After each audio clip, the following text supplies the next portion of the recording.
Juste une chose quand même, parce que Mathieu Gorgelin s'est déjà retrouvé dans des situations plus compliquées à gérer et il a parfaitement bien négocié. C'était notamment en 2013, on se rappelle tous du but de Jimmy Briand à la 93e. Oh oui. Mais dans le but, c'était Mathieu Gorgelin, ce soir-là, qui avait été très bon.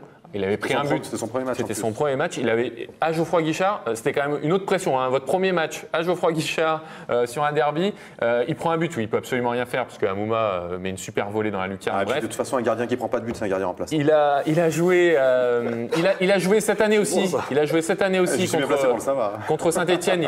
Il a joué. Donc ce sont des matchs à pression. Je veux dire, il a déjà dû remplacer au pied levé Anthony Lopez. Il s'en est très bien sorti. Après, à lui de montrer qu'il peut le faire encore sur les 3 prochains matchs. Ouais, moi j'ai envie de vous dire simplement, c'est son métier, quoi. Exactement. Il est remplaçant, il n'a qu'une envie, je pense, c'est de jouer. On dit souvent que le malheur des uns fait le bonheur des autres. Enfin, moi, perso, j'aurais pas de pression, j'aurais qu'une envie, c'est de jouer. Et connaissant un petit peu Greg, il sera prêt, il n'y aura pas de souci. Mentalement, c'est sûr qu'il sera prêt. Et physiquement, il vient de faire la saison entière. Je suis pas sûr non plus, mais je pense qu'il ne s'est jamais blessé de la saison. Donc c'est sûr qu'il va manquer un peu de rythme et de repères et tout ça. Mais peut-être qu'il fera une opposition cette semaine pour prendre un peu de repères et tout ça. Mais après, il va être aidé aussi par tous ses coéquipiers sur le terrain. Et voilà, ça va bien se passer. C'est un joueur qui fait partie intégrante de l'effectif. Il va faire son métier comme on lui demande de le faire, simplement. Il y a 2 écoles, en fait. Soit il se met à gamberger et à faire les matchs avant de les jouer. Et il peut être bouffé par l'enjeu. Oui. Soit il est détaché du résultat, il joue pour le plaisir et avec ses certitudes, et il joue libéré, et c'est la meilleure manière de faire des bonnes performances et de marquer les esprits. Donc voilà, moi je pense que comme Romain, c'est son métier d'être gardien de but professionnel. Il s'entraîne avec le groupe, il a la confiance de ses coéquipiers et du club.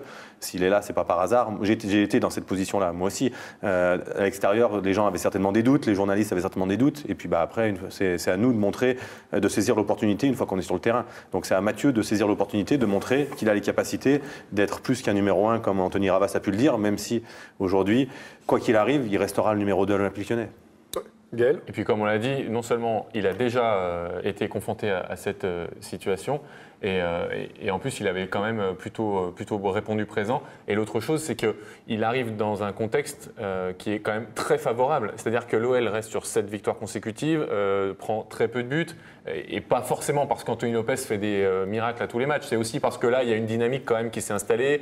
L'OL est quand même assez solide. Après l'avocat du diable, est-ce que je peux me permettre l'avocat du diable? Je pense quand même que c'est dans une bonne situation pour lui. Sauf que c'est le sprint final, forcément il y a une pression. Ah mais je te dis pas qu'il n'y a pas de pression. Et si demain il se rate, forcément tout le monde va tomber sur Mathieu Gorgelin. C'est toujours la faute du gardien. Bien sûr. Non mais là, par contre, c'est le bouc émissaire idéal aujourd'hui. Il fasse réellement une erreur individuelle. Mais n'empêche qu'aujourd'hui, avec la dynamique du club, l'objectif qui est de finir 2e et l'OL qui a son destin entre les mains, aujourd'hui, si jamais ça devait mal se passer, quoi qu'il arrive, les gens tomberont à bras raccourcis sur Mathieu Gorgelin, même s'il n'est pas fautif. Parce que c'est comme ça que ça se passe, Romain. Parce que c'est le gardien numéro 2, parce qu'il n'a pas joué, et parce qu'il n'a pas la légitimité que peut avoir Anthony Lopez. Vas-y, Romain. C'est vrai aussi, mais par exemple, après, tu peux tout reprendre, parce que si la série de 7-8 matchs, je ne sais plus quand c'était, début d'année, où ils n'ont pas gagné, s'ils avaient gagné ne serait-ce qu'un ou 2 matchs, aujourd'hui, j'aurais 2 jokers peut-être. Donc ils joueraient avec mais ça, tu prends le recul parce que tu as vécu dans un vestiaire. Tu sais qu'on est dans l'instantanéité. Nous, on le voit sur les réseaux sociaux. Tu vas dire un truc aujourd'hui.